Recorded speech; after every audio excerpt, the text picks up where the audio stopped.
Watokea wakasema kuna jambo limetokea ambayo ni nguvu ya Roho Mtakatifu imeingia ndani yao. Jamani, haleluya, imeingia ndani yao. Kwa hiyo Roho Mtakatifu ni wa muhimu, maidia, ni wa muhimu kibinafsi. Wewe kama wewe ukiwa umejaa Roho Mtakatifu utaimba mapepo yachochomoka, kwa sababu kama hujajaa unaimba kama watu wengine duniani wanapoimba. Diamond amejazwa akiimba dunia sinasimama. Ndio. Kwa hiyo solution sio kuimba watu wasikie wasikie. Tunataka uimbe, Roho Mtakatifu ajaze watu, mapepo yatokee. Haleluya, haleluya. Kwa hiyo jitahidi kila mmoja kwenye nafasi yake. Lakini si hivyo tu, Biblia inasema Yesu akija kulichukua kanisa hawezi kushuka hapa duniani. Yesu atakaa hapa. Nguvu ya Roho Mtakatifu ndiyo itakaye kunyanyua hapa kukutana na Yesu hewani. Jamani, amina. Kwa hiyo ujue hicho kitu ni cha muhimu. Sio cha mchungaji, sio cha wazee wa kanisa, sio cha mashemasi, ni cha kila amwaminie Kristo Yesu. Haleluya. Ujue kabisa. Lakini sivyo, anasema hatuwezi kuomba kama inavyompendeza Mungu au yaani huwezi kuomba kwa usawasawa mpaka Roho Mtakatifu ameingilia kati. Jamani, amina. Sasa niwaulize, wangapi mmejazwa kila siku? Ukiingia kwenye maombi yako binafsi, ukiingia kwenye maombi ya kanisa, na Roho Mtakatifu kweli hajai kwa maombi ya dakika 20 kabisa. Otherwise wewe uko jirani na Mungu, unasoma Biblia, unaomba sana. Wewe kama unataka kujaa, tafuta muda mzuri wa kuomba, na hapa tunawawekea saa 1 mpaka saa 2. Mhubiri anatakiwa ahubiri dakika 5 imezidi 10. Acha watu waombe, unaweza kujazwa hapa. Jamani, amina. Haleluya. Sasa wanaoomba kila siku, akiingia kwenye maombi ananena kwa Roho. Hebu tunyoshe mikono. Asante sana. Asante sana. Asante sana. Sasa wewe ambaye hujaweza kunena kila siku, umbe nao mchache sana, sijui kama nitaombea hiyo Roho Mtakatifu. Lakini jioni, yaani wale makanisa mengine waache wajisikiaje, lakini wewe uwe mmoja wapo kujaa Roho Mtakatifu hapa mavuno. Jamani, jamani, haleluya. Uwe yaani tafuta, uwe na kiu, uwe na hamu ya kukutana na Roho Mtakatifu ili akusaidie. Hutashinda dhambi wewe. Waulize na daktari waliosoma, wanasema hivi, wanasema hii sigara ni hatari kwa afya, lakini daktari anapuliza sigara ndio anaenda kumhudumia mgonjwa. Amesoma hivi. Huwezi kushinda dhambi, utakuwa unaanguka na kusimama. Kesho umesimama, kesho kutwa umeanguka. Tondoka umesimama hivyo. Kwa hiyo hauna nguvu ya kukusaidia. Maana Yesu alisema hivi, akasema siwezi kuwaacha nyinyi yatima, nitawaletea msaidizi. Msaidizi ndio huyo. Hivyo mnanielewa? Mnanielewa jamani? Bwana Yesu asifiwe. Unajua, ukiwa kwenye kanisa la watu ukaona watu wanapokea, unawaza kanisani kwako, huko ndio wanapokea. Ukiwa umejaa Roho Mtakatifu, manunguniko hayapo. Ukiwa umejaa Roho Mtakatifu, magomvi hayapo. Jamani, haleluya. Ukiwa umejaa Roho Mtakatifu, masengenyo hayapo. Kwa nini? Unajua huyu ni mwanadamu, lakini sio yeye. Kuna roho ya kigeni imeingia ndani yake. Mara moja ukiwa umenyamaza, unasema na kuapisha shetani, toka ndani yangu kwa jina la Yesu. Toka ndani ya yule mtumishi wa Mungu, toka ndani ya yule mshirika mwenzangu.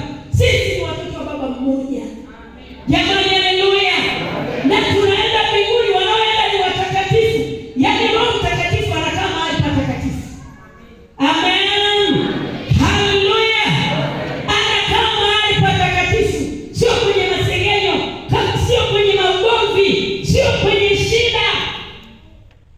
Jamani, amina. Huyo ni muhimu, sio muhimu. Sasa bwana, wewe unashangaa wakija kujazwa, unaangalia tu watu nani kajazwa sana, amefurika. Jamani, ndio amelia sana. Wewe huyo anakuhusu nini? Nimesema hapa kanisani, tukija wewe utafute Mungu, sio watu wengine, watu wakusaidie wewe. Jamani, haleluya. Watu wakusaidie, watu wakusaidie. Hapa tumekutana tumaidie, tukitoka tunaenda na mambo yetu, na safari yako ya mbinguni inakuhusu wewe, sio watu. Jamani, amina. Haleluya. Kwa hiyo huo ulikuwa ni utangulizi wangu. Ushike kwa makini jambo lolote utakalopitia, la kimwili, la kiroho. Roho Mtakatifu akiwa ndani yako atakupasha habari, atakwambia bwana, kuna jambo liko mbele yako, unataka umuombe Mungu sana. Kuna jambo liko mbele yako, omba sana kwa bidii, na kwa sababu wewe ni mtii, Roho Mtakatifu yuko ndani yako, utaanza kuomba.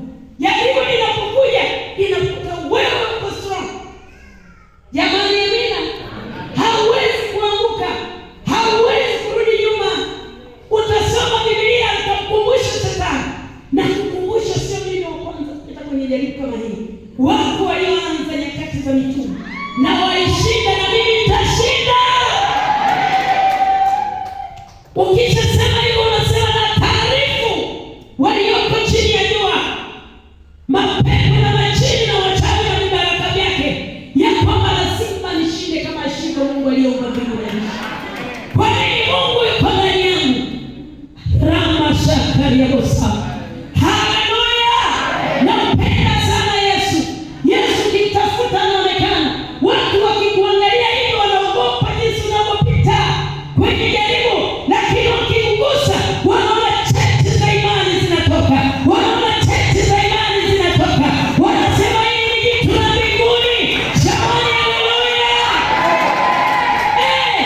Lakini umepita kwenye jaribu yako, utakufa kweli, na watu wanaendelea kwenda mbinguni na Mungu anabaki kuwa Mungu. Alikuwa anakupima kwenye moto, aone kwamba unaweza kusemani, aone kwamba unatamka nini. Ulikuwa na mtaji mkubwa, umeisha. Shetani anakwambia wewe mwaka huu utajinyonga. Tukwambia sijinyongi. Kuna wakati wa kupita katika maji, na kuna wakati wa Bwana kushusha kwale shangwani. Haleluya. Lazima unamwambia nitapita, nitafanya mambo makuu. Kumbuka ile mwimbaji anasema, ulifanye au usipofanya, mimi nitakwambia. Una Roho Mtakatifu, unasema Mungu yuko wapi? Mungu yuko wapi? Mbona hajanitendea? Anatenda kwa wakati, lakini lazima tuweke kwenye vipimo, na vipimo ni lazima kushinda. Jamani, amina. Anayefanya hivyo ni nani? Ni Roho Mtakatifu. Roho Mtakatifu, Roho Mtakatifu tunamhitaji kwa wingi, tunamhitaji kwa wingi katikati ya maisha yetu. Jamani, amina. Nilikwambia niliokoka Jumamosi, Jumapili asubuhi tukiwa kwenye maombi, sijawekewa mkono, Roho Mtakatifu nikajaa na kufurika. Kwa nini? Aliona ile vita iliyoko mbele yangu. Peke yangu sitaweza, nahitaji msaada. Kwa hiyo hitaji msaada wa Roho Mtakatifu. Peke yako utakwama, wewe vitu utakwama, utaacha kanisa, utaenda kutafuta wanaume nje. Nasema hivi, shetani asimame, shetani atembee, awe anaongea, wewe kaa ndani ya Yesu, simama vizuri, mwanadamu atavutwa kwa pende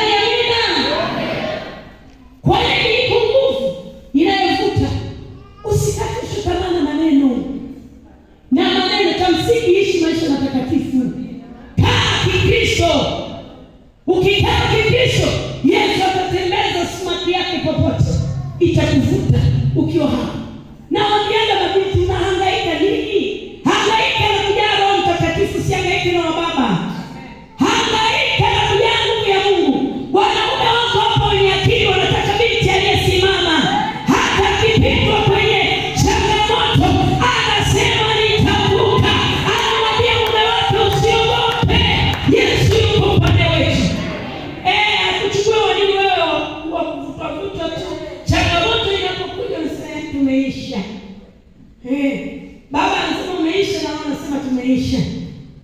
Mwambie tuishi hapa. Hatuishi kama ishiko jemedari wa hapa. Lazima Mungu atokee. Otherwise nimemkosa Bwana.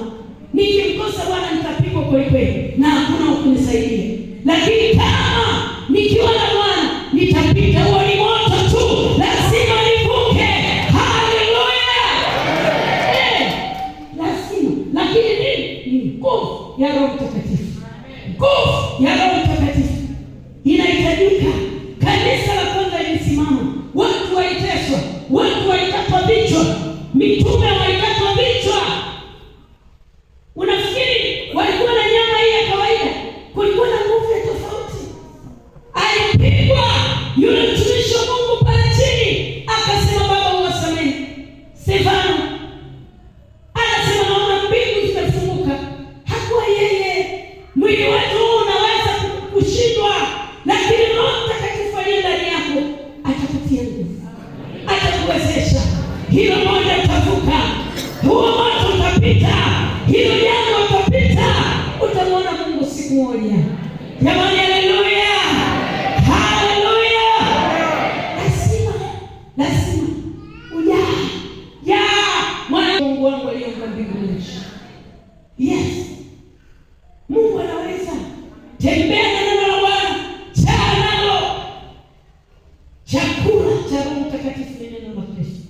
Chakula ukisoma umekatika tamaa, umevunjika moyo, ukifungua hivi unakutana na chakula cha Roho Mtakatifu. Naambia songa mbele, niko upande wako, usiogope, mimi nitakupigania, mimi nitakuvusha, asema Bwana wa majeshi. Unasema wow, unainuka tena kama simba wa kabila la Yuda. Aliisha. Ni kweli kwenye macho yako aliisha, lakini rohoni alikuwa anaanza na mmoja. Kwenye macho yako aliisha, lakini yani usicheze na mtu mwenye Roho Mtakatifu. Anamjua Mungu wako. Usicheze naye. Ni mtu hatari. Ni mtu hatari. Macho yanaweza yakakudanganya ukafikiri huyu anapotea. Hapotei. Ndio mwanzo. Maana Bwana amemweka kwa ajili ya kazi yake, sio mtu amemweka. Haleluya, amen. Sasa nataka tusome utangulizi. Nimeshamaliza. Jambo la kwanza, utume wa Mungu hauwezi kufanikishwa kwa nguvu za kibinadamu. Hauwezi. Maana kumtumikia Mungu kunahitaji vitu kadhaa.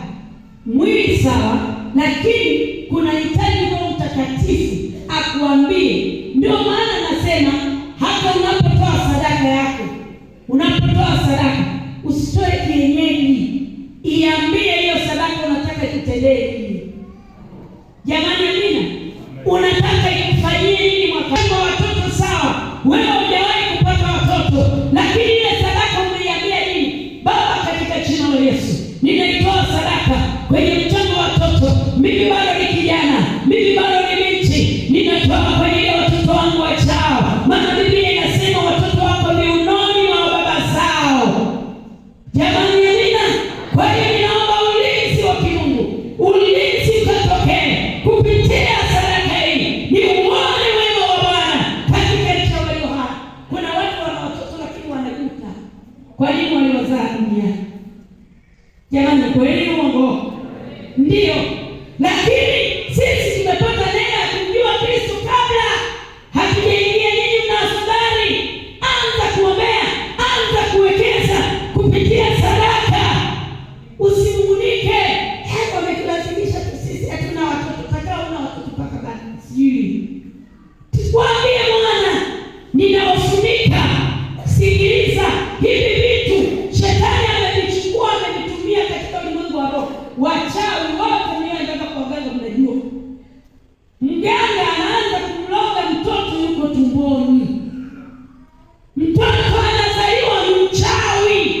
pale.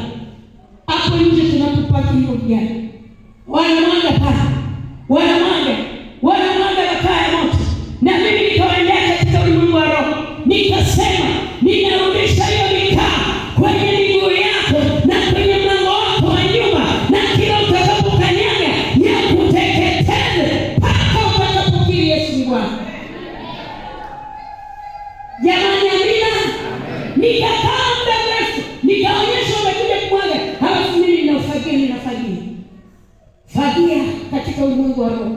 Lakini utaweza kufagia peke yako mpaka nguvu ya Roho Mtakatifu juu yako.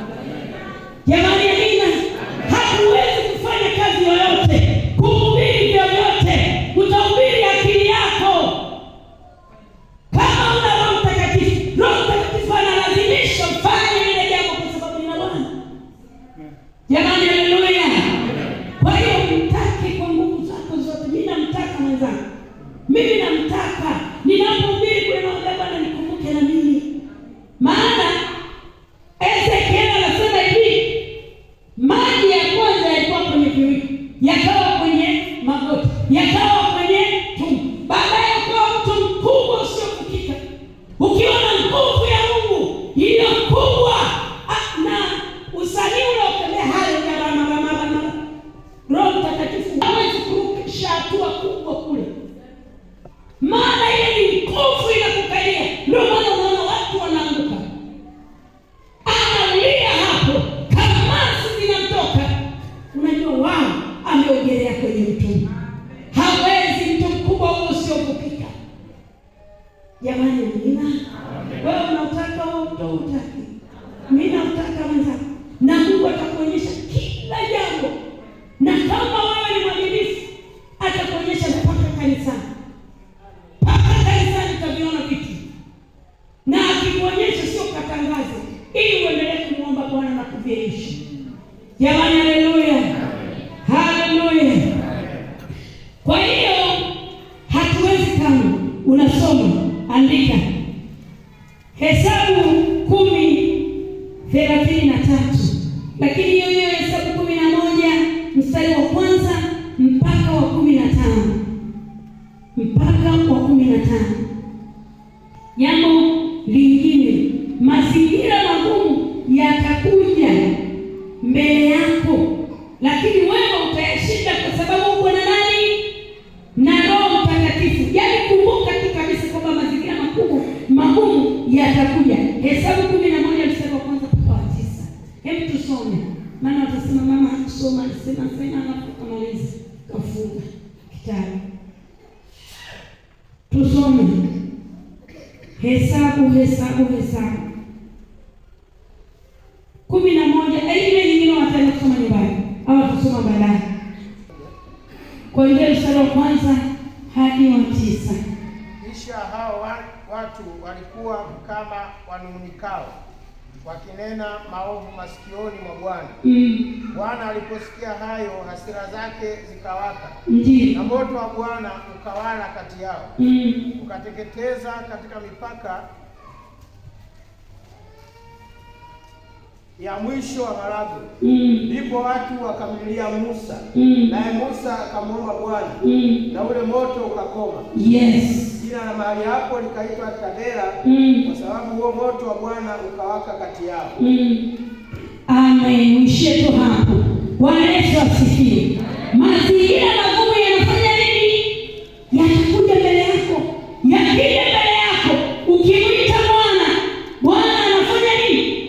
Anashuka. Akapomesha ule moto. Bwana akapomesha moto kwenye maisha yako. Bwana akapomesha moto kwenye pito lako.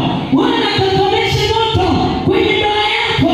Bwana akapomesha moto kwenye uchumi wako. Akamwita. Lakini jambo lingine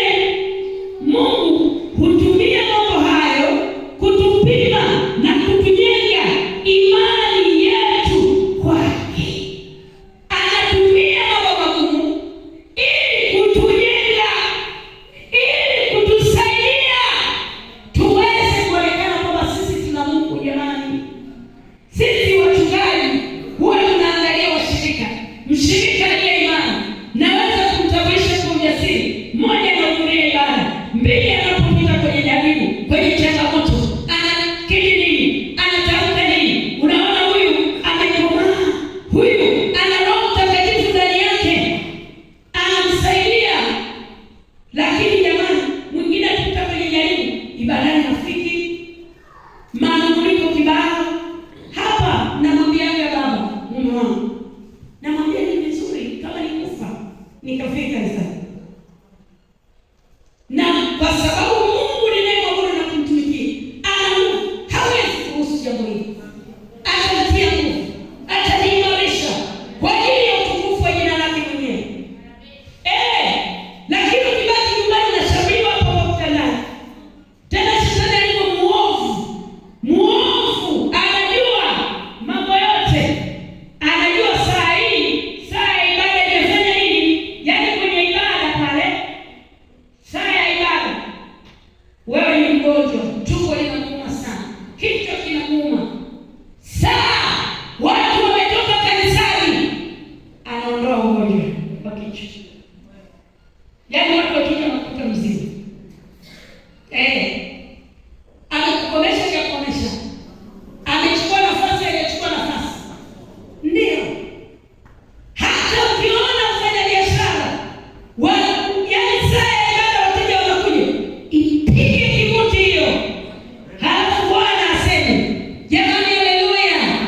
Bwana atakuletea wateja walio sahihi kabla ya ibada. Jamani, amini. Huo ni mtego ili udubukie, ili usa. Shetani anakunasa mara ngapi?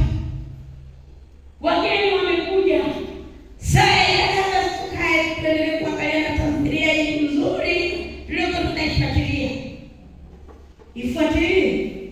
Ifuatilie. Mungu anajua kila unapoingia kwenye ibada kuna neno utaondoka nalo. Na hilo neno litakusaidia. Jamani, amina. Haleluya.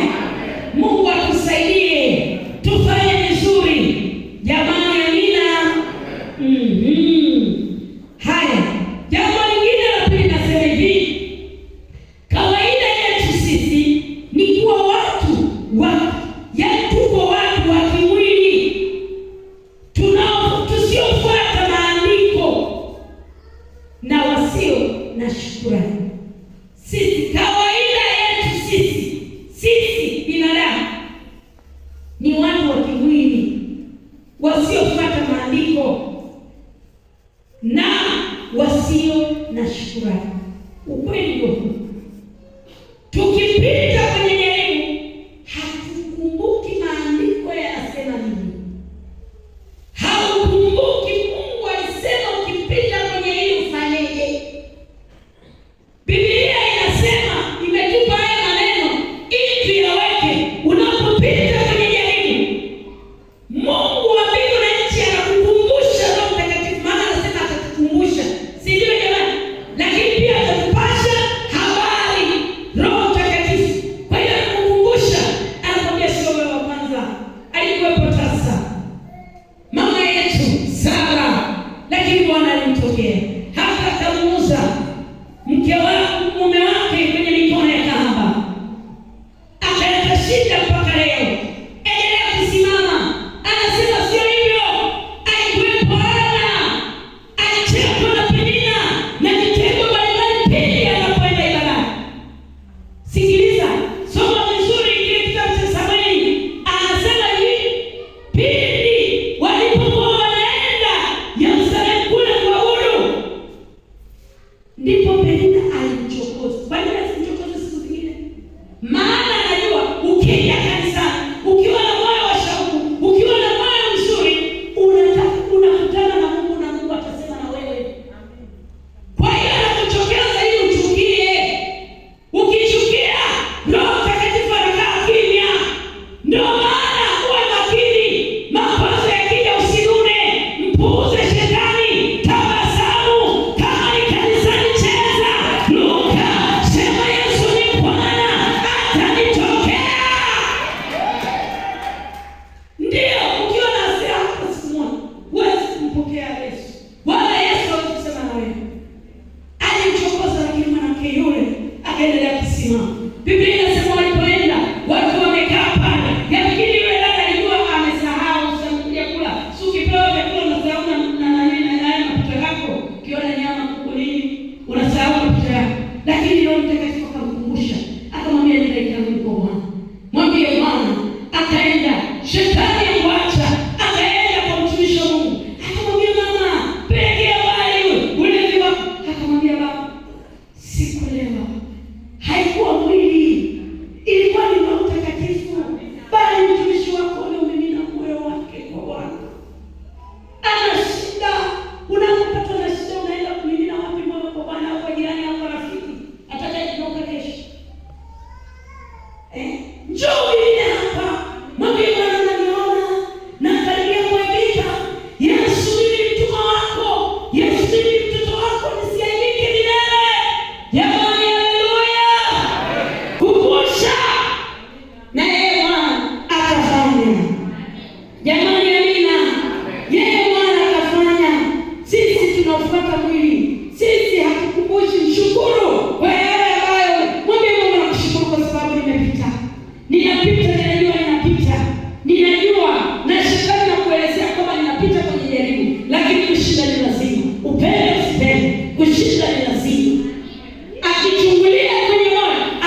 kipengele, mara nyingi tunachafuliwa na kuvunjwa moyo na ukosefu wa imani wa watu wengine. Hesabu 11:4.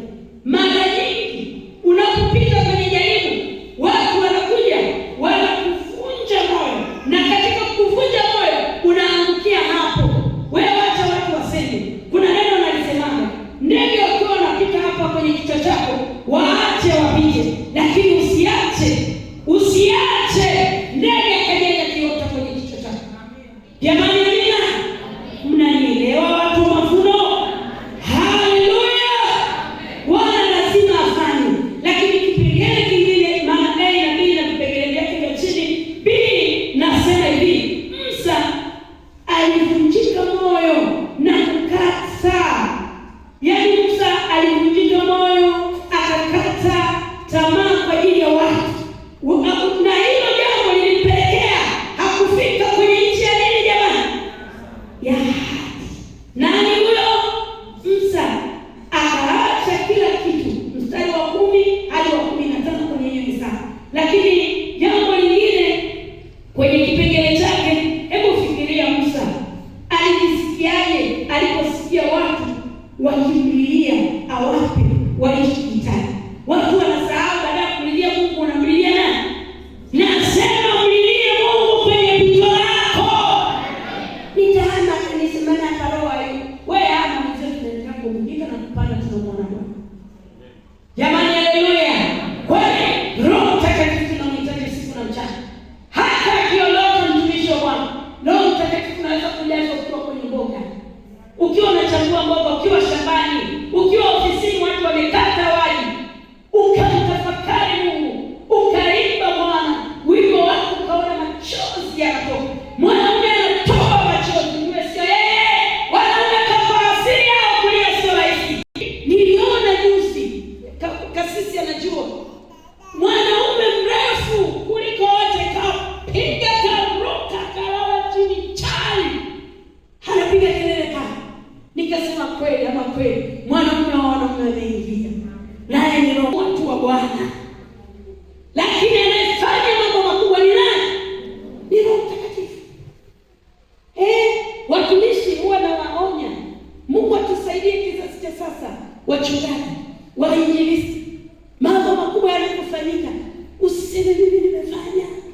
Wewe una uwezo wa kutoa sisimizi kwenye sikio la tembo, lakini Roho Mtakatifu akiingia ndani yako atakufanyia mambo ya ajabu, wewe mwenyewe unashangaa. Jamani, haleluya. Haleluya. Ngoja niende kwa haraka ili niweze kumaliza. Jamani, amina. Musa kata tamaa, watu wamemvunja moyo, afanyaje sasa? Lakini hebu fikiria, kama ingekuwa ni mama angefanyaje? Vitu vyote tunavyohitaji vinatoka kwa Bwana. Lakini jambo lingine, tafakari sana maneno ya Musa. Ni lazima tuwe watu wanaoongozwa na Roho ili tuweze kushughulika na watu wa kimwili. Ukiwa umejaa Roho Mtakatifu utashughulika na watu wa kimwili. Mimi nimejifunza kama mtumishi wa Bwana kwamba mko kwenye kikao ni kizuri, watu wanazungumza maneno mazuri, anasimama tu mtu mmoja anaanza kupinga ile mada, na wakati ile mada ni nzuri. Usiende kwa haraka sana, ingia rohoni, uangalie kinachozungumza ni nani. Akisha kwa kuwa una mamlaka na Roho Mtakatifu ndio yesema, akisha nyamaza, ukisema tena ukasema watu, maana lengo lake lilikuwa ni kuvuruga watu, kila mtu awe na kitu chake. Ukisha wauliza watu, jamani mnasemaje kuhusu wazo hili, utaona watu wote wananyosha mikono na kuambia haleluya, pokea heshima jemadari wa haki. Kwa nini? Umemgundua sio yeye ametumiwa. Hebu tikisa jirani, mwambie usitumiwe na shetani, jaa Roho. Jaa Roho Mtakatifu atakupa mawazo. Hata jambo likija gumu, wewe kiongozi ulioko hapa, umekuta watu wamekuwa against na wewe, hawakuelewi, usipambane.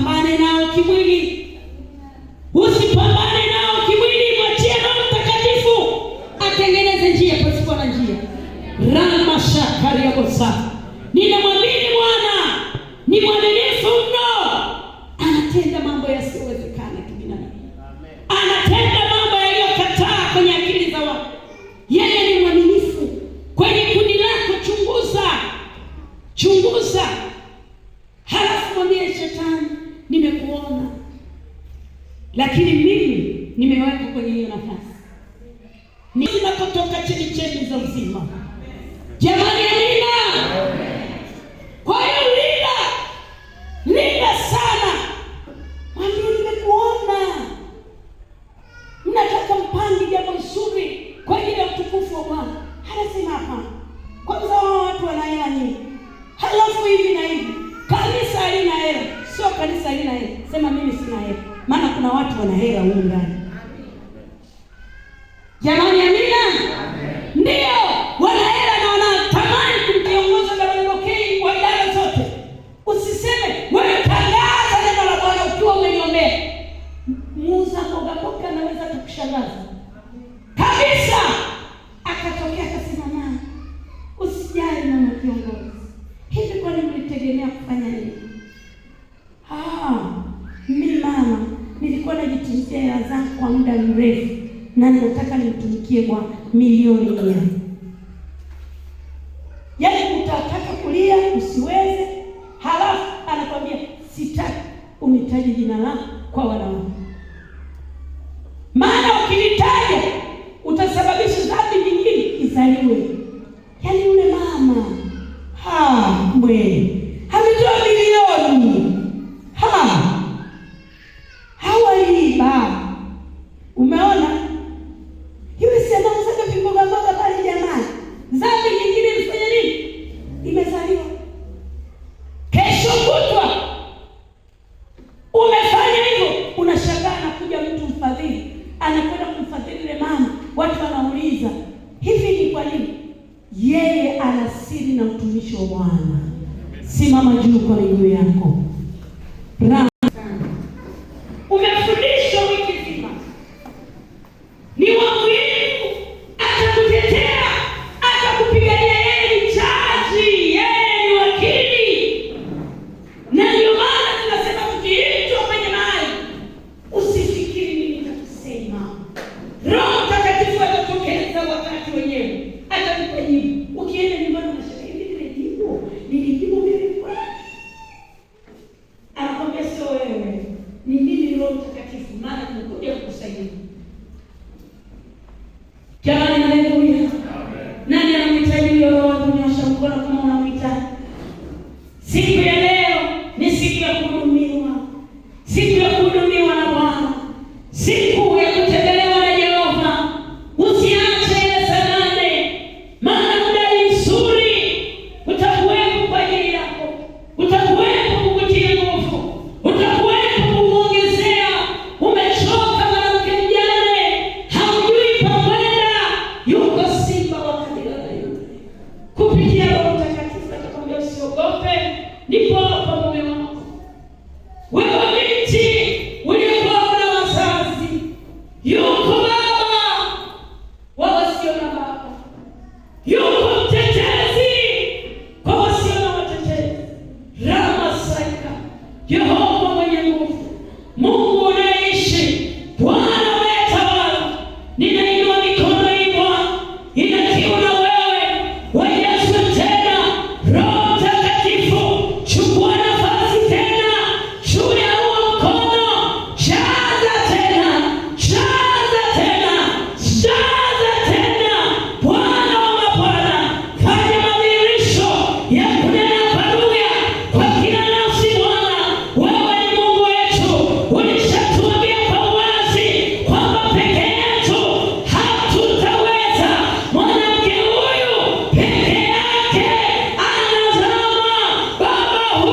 Roho